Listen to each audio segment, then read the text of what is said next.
আমাদের 7 দিনব্যাপী আমাদের অনুষ্ঠান চলছে। আজকে আমরা 20 নম্বর ওয়ার্ডের পক্ষ থেকে আমরা বৃক্ষরোপণ করছি। আমাদের শ্যামাপ্রসাদ মুখার্জি বলিদান দিবস উপলক্ষে আমরা 7 দিনব্যাপী নানা কর্মসূচি করছি। বৃক্ষরোপণ এবং স্বচ্ছ অভিযান, আমাদের district level, state level, ward, মণ্ডল সব আমরা করে এসেছি। মানে আমাদের যশস্বী প্রধানমন্ত্রীর আদেশ অনুযায়ী আমরা এই প্রোগ্রামটা রত হয়েছি।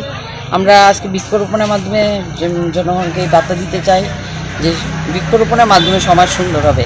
আজকে যেভাবে গাছ কাটা হচ্ছে, উষ্ণতা বাড়ছে, তাই বৃক্ষরোপণের অত্যন্ত প্রয়োজন।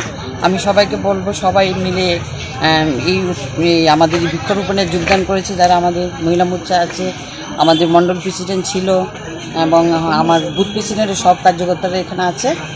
আমি চাই সবাই বৃক্ষরোপণ করে সমাজকে সুন্দর করার জন্য।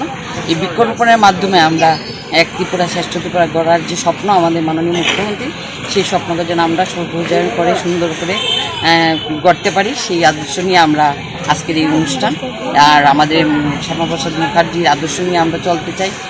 ওনার পথ অনুসরণ করে আজকে 7 দিন থেকে আমরা কর্মসূচি, সেই কর্মসূচির অঙ্গ হিসেবে আজকে আমাদের এই বৃক্ষরোপণ।